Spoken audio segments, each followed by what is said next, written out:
নন্দীগ্রামে বেআইনি বালি খাদানের বলি এক নাবালিকা। হলদি নদী থেকে বেআইনিভাবে বালি তুলে তৈরি গর্তে জমছে জল। জলে ডুবে মৃত্যু হলো এক নাবালিকার। মৃত্যুর দায় কার? শুরু রাজনৈতিক চর্চা।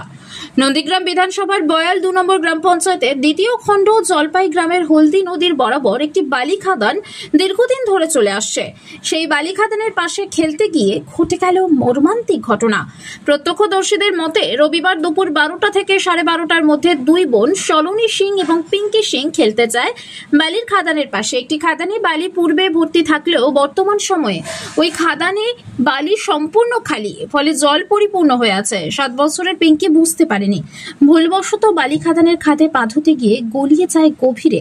বোনকে বাঁচাতে গিয়ে দিদি সলোনীও তড়িঘড়ি পা স্লিপ করে পড়ে যায় জলভর্তি খাদানে। স্থানীয় মানুষজন ছুটে আসে উদ্ধারে। দুজনকে উদ্ধার করে নন্দীগ্রাম সুপার স্পেশালিটি হাসপাতালে পাঠানো হলে ছোট বোন পিঙ্কি সিংকে ডাক্তাররা মৃত ঘোষণা করে। বড় বোন হাসপাতালে ভর্তি।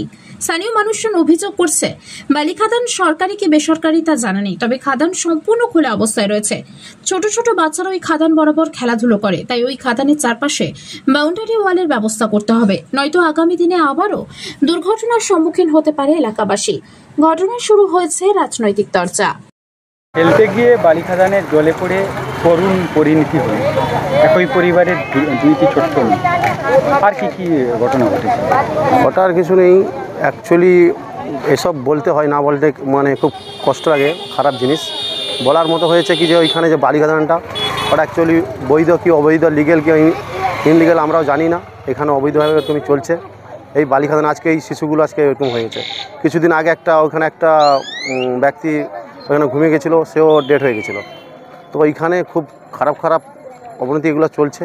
এগুলো আমি চাইছি যে প্রশাসনের কাছ থেকে প্রশাসনের দ্রুতভাবে স্টেপ নেয়।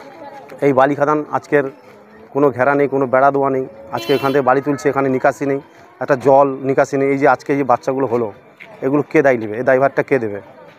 আমি চাইছি যে প্রশাসনের কাছে প্রশাসন দ্রুতভাবে এগুলো স্টেপ নেয়। একটা ছোট্ট মেয়ে বালি খাদান, অবৈধ বালি খাদানে করে মারা গেছে। বিজেপির অভিযোগ, তৃণমূল নেতাদের মধ্যে এই সমস্ত অবৈধ খাদান চলছে, কি বলবেন? একটা ছোট্ট ফুটফুটে বাচ্চা মারা গেছে আমি শুনলাম। এরকম একটা যে কোনো মৃত্যুই আমাদের সকলের কাছে দুঃখজনক। একটা বাচ্চা মারা গেলে তো আরো অত্যন্ত বেদনা। তার পরিবারকে আমি সমবেদনা জানাই। কিন্তু বিষয়টা হচ্ছে, বিজেপি যে রাজনীতি করতে চাইছে কার উপরে দোষারোপ করছে? ওখানকার পঞ্চায়েত, বিজেপি পরিচালিত পঞ্চায়েত, এমএলএ এমপি পঞ্চায়েত সমিতি সবটাই বিজেপি ক্ষমতায় আছে। ফলে যদি বালি খাদান কেউ করে থাকে সেটা বিজেপির মদতেই হয়েছে।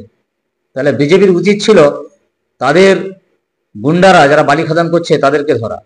আমাদের তৃণমূল কংগ্রেস এই সমস্ত কাজের সঙ্গে যুক্ত নেই, আর কখনো থাকবেও না। মমতা বন্দ্যোপাধ্যায়ের নীতি আদর্শে আমরা চলি। ফলে আমি প্রশাসনকে অনুরোধ করব যে যারা দোষী তাদের উপযুক্ত ব্যবস্থা হোক, যাতে আগামী দিনে এই ধরনের ঘটনা না ঘটে। আমি শেখ মনসুর আলী, নন্দীগ্রাম ব্লক 1 তৃণমূল কংগ্রেসের অন্যতম সদস্য। বালি খাদানে পড়ে গিয়ে মৃত্যু হলো শিশু, বিষয়টা কিভাবে দেখছেন? দেখুন, পরিবারের প্রতি গভীর সমবেদনা থাকলো ভারতীয় জনতা পার্টির পক্ষ থেকে। আজকে তৃণমূল কংগ্রেসের শাসনে বঙ্গবাসীকে আর কি দেখতে হবে তার অপেক্ষায় থাকলাম। আজকের যে বালি খাদানের কথা বলছেন পুরোপুরিভাবে অবৈধ। এরকম অবৈধ বালি খাদান আজকের রাজ্যের বহু জায়গায় পুলিশ প্রশাসনের মদতে তৃণমূল কংগ্রেসের শাসনে হচ্ছে, যার এই সরকার পুরোপুরিভাবে 25% 75%-এর একটা রেশিও করে দিয়েছে। তো সেই রেশিও অনুযায়ী তৃণমূল কংগ্রেসের নিস্তরের নেতারা এরকম অবৈধ বালি খাদান চালিয়ে ওপরতলায় টাকা পাঠাচ্ছে, যার ফলে আজকের পুলিশ প্রশাসন নীরব দর্শক। তৃণমূলের অভিযোগ যে নন্দীগ্রামের বিজেপির এমএলএ, বিজেপির এমপি এবং ওখানকার পঞ্চায়েতও বিজেপির, সে জায়গায় বিজেপির দেখা উচিত ছিল। দেখুন, এগুলো হাস্যস্কর। একটা পঞ্চায়েত সমিতি এরকম বালি খাদান কিংবা একটা নদী, সেখানে নিয়ন্ত্রণ থাকে না। এই নদীগুলো পুরোপুরিভাবে জেলা পরিষদ দ্বারা নিয়ন্ত্রণাধীন, যেগুলো পুরোপুরিভাবে ডাক করে জেলা পরিষদ রয়েছে তৃণমূল কংগ্রেসের। সেই জায়গা থেকে এগুলো শুধুমাত্র একটা ভাওতাবাজি, মানুষকে বিভিন্ন রকম ভাবে বোকা বানানোর একটা চক্রান্ত, কিন্তু এগুলো পুরোপুরিভাবে তৃণমূল কংগ্রেস পুরো করছে। নমস্কার, কল্যাণী আই কেয়ার আপনাদের জানাচ্ছে শুভেচ্ছা ও অভিনন্দন। একই ছাদের নিচে চোখের প্রায় সব পরীক্ষা নিরীক্ষা এবং নানান আধুনিক চিকিৎসায় সজ্জিত কল্যাণী আই কেয়ার আপনার একান্ত নিজের চোখের হাসপাতাল। ছানি, গ্লকোমা, রেটিনার রোগ, ডায়াবেটিস রোগীদের চোখের রোগ এবং অন্যান্য জটিল চোখের রোগের চিকিৎসায় প্রয়োজনীয় প্রায় সব পরীক্ষা নিরীক্ষা কল্যাণী আই কেয়ারে প্রতিনিয়ত চলছে অত্যাধুনিক যন্ত্রপাতির সাহায্যে। যে কোনো ছানি অপারেশন হয় কোনো ইঞ্জেকশন ছাড়াই, সাথে দারুণ সব লেন্সের সম্ভার। ক্যাশলেস মেডিক্লেম পরিষেবা এখন কল্যাণী আই কেয়ারে নিয়মিত হচ্ছে। প্রতিদিন চোখ দেখছেন ও অপারেশন করছেন স্পেশালিস্ট আই সার্জনরা। অবিশ্বাস্য কম খরচে রেটিনার রোগের অ্যান্টি-VEGF ইঞ্জেকশন কল্যাণী আই কেয়ারে প্রতিনিয়ত হয়ে চলেছে।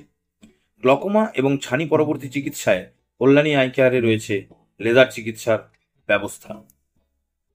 আমাদের সাথে যোগাযোগ করুন আমাদের ওয়েবসাইট www.kalyanieyecare.com এ। অ্যাপয়েন্টমেন্টের জন্য এই ফোন নম্বরে যোগাযোগ করুন 8116760644। তাছাড়াও আমাদের 24/7 হেল্পলাইন 7098958680। নমস্কার, কল্যাণী আই কেয়ার। বাইরে জল পড়ে শুকনো ভেতরে দুটোকে নেভার মিক্স ইট। আরে ওয়াটার প্রুফিং এর সত্যিকারে আরে বাপ হলো ডক্টর ফিক্স ইট ভাই, বাপ হলো doctor fix it. Doctor fix it waterproofing এর আসল এক্সপার্ট।